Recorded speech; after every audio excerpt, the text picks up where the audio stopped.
To this for video, gumawa tayo ng macaroni salad.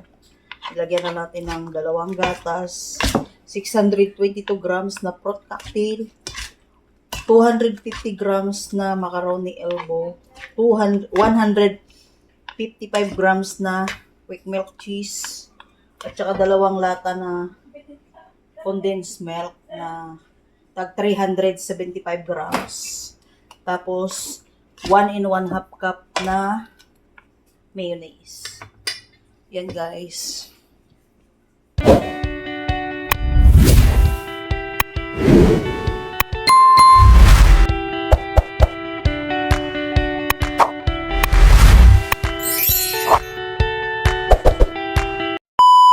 Mikos na naman tayo. Gagawa tayo ng fruit salad.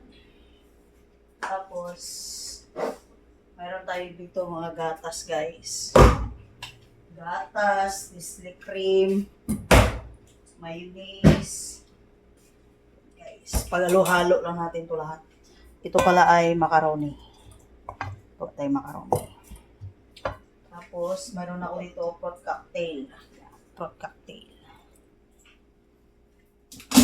Tapos ito lagay natin ang Nestle cream.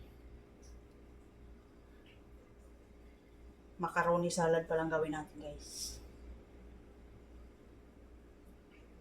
Wala nang intro. Yan.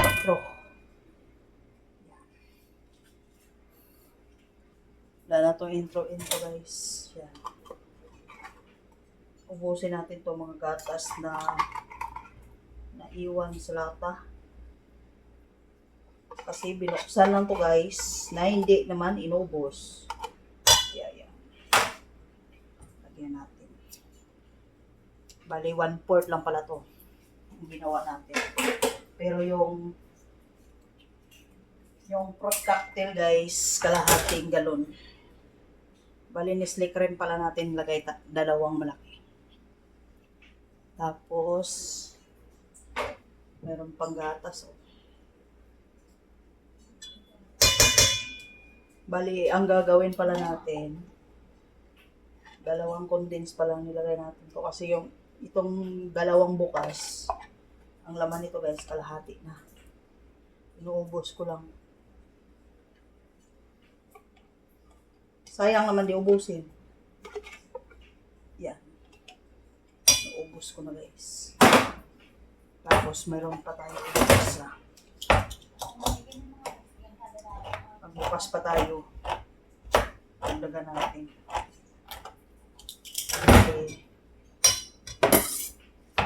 Ang nilagay natin na gatas ay 2 lata lahat.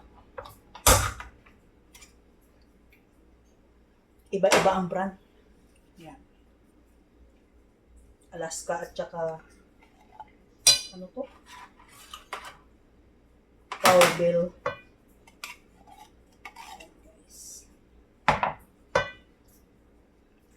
Mix lang natin. Para malasa siya. Tapos ngayon, maglagay tayo ng mayonnaise.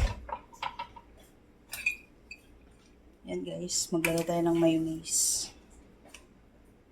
Ito pala lagay natin ng mayonnaise ay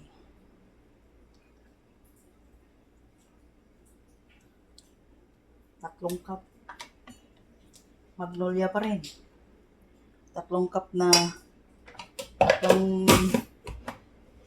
1 and 1/2 cup pala na mayonnaise ang ating inilagay. Guys. Tapos ganyan lang kasimple. Ubus na natin tong gatas para masarap. Maglagay pa tayo ng cheese.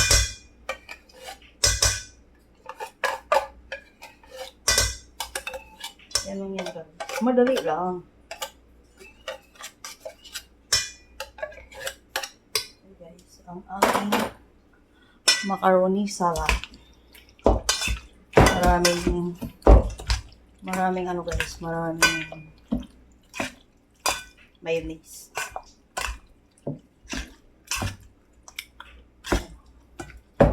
Salad ka dyan, init pa.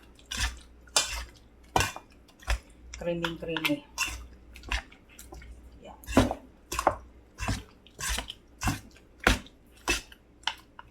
Yan. Para masarap. 155 grams na cheese. Para malasa.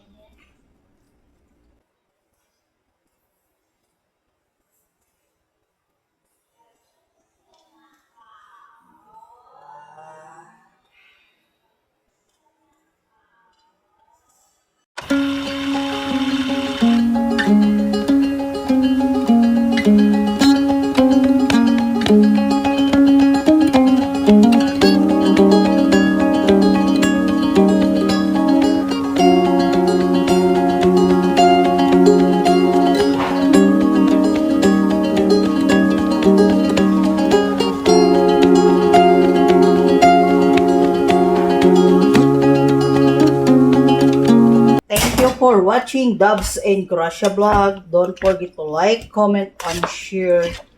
Thank you guys. Bye.